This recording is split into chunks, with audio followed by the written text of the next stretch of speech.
ಕಾಳಜಿ ಬೇಕು. ಯಾರು ಅಧಿಕಾರ ಮಾಡ್ತಾರೆ ಅವರಿಗೆ ಒಂದು ಕಾಳಜಿ ಬೇಕು. ಆ ಕಾಳಜಿನ ನಾವು ಮೋದಿಯವರಿಂದ ನೋಡಿದ್ದೀನಿ. ಅದು ಆ ಕಾಳಜಿ ಬರಬೇಕು ಆಡಳಿತ ಮಾಡೋ ಅಂಥವ್ರಿಗೆ. ಆ ಕಾಳಜಿ ಇತ್ತು ಅಂತಂದರೆ ಆಟೋಮೆಟಿಕ್ಕಾಗಿ ಇಂಥ ಸಣ್ಣ ಸಣ್ಣ ಕೆಲಸಗಳು ದೊಡ್ಡದಾಗಿ ಪರಿಣಾಮ ಬೀರ್ತಾ ಹೋಗ್ತವೆ. ಅಂದ್ರೆ ರಾಷ್ಟ್ರ ಮಟ್ಟದಲ್ಲಿ ಅವ್ರು ಮಾಡ್ತಿರೋ ಕೆಲ್ಸಕ್ಕೆ ತಳ ಮಟ್ಟದ ಒಂದು ವ್ಯವಸ್ಥೆಯ ಗ್ರಿಪ್ ಇರ್ಬೇಕು, ಅವ್ರ ಇಂಟ್ರೆಸ್ಟ್ ಏನು ಅಂತ ಗೊತ್ತಿರಬೇಕು ಅಂತ ನೀವು ಹೇಳ್ತೀರಾ. ಹೌದು, ಅವ್ರವ್ರ ಜವಾಬ್ದಾರಿಗಳು. ಈಗ ಒಂದು ವ್ಯವಸ್ಥೆ ಒಂದು ಜವಾಬ್ದಾರಿ ಕೊಟ್ಟಿರುತ್ತೆ ಒಬ್ಬ ವ್ಯಕ್ತಿಗೆ. ಆ ಜವಾಬ್ದಾರಿನ ನಾನು ಪ್ರಾಮಾಣಿಕವಾಗಿ ಮಾಡಬೇಕು. ಅವರು ಅಲ್ಲಿ ಕುತ್ಕೊಂಡು ಅಲ್ಲೇ ಎಲ್ಲ ಮಾಡಕ್ಕಾಗಲ್ಲ. ಇಲ್ಲಿಗೆ ಒಂದು ಸಪೋರ್ಟಿವ್ ಮೆಕ್ಯಾನಿಸಮ್, ಒಂದು ಆಡಳಿತ ವ್ಯವಸ್ಥೆ ಇದೆಯಲ್ಲ, ಆ ಒಂದು ಇದರಲ್ಲಿ ಯಶಸ್ವಿಯಾಗಿದ್ದಾರೆ. ಶಾಸಕಾಂಗ ಈ ತರದೆಲ್ಲ ಕಾರ್ಯಕ್ರಮಗಳನ್ನು ರೂಪಿಸಬಹುದು. ಹೌದು.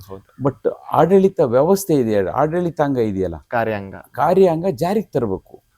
ಕಾರ್ಯಾಂಗ ಇದನ್ನ ಈ ಇಂಟ್ರೆಸ್ಟ್, ಯಾವ ಮಟ್ಟದ ಇಂಟ್ರೆಸ್ಟ್ ತಗೊಳ್ಳೋಂಥ, ಜವಾಬ್ದಾರಿ ತಗೊಳ್ಳೋಂಥ ಅಧಿಕಾರಿಯ ಮನಸ್ಥಿತಿ ಮೇಲೆ ಹೋಗುತ್ತೆ.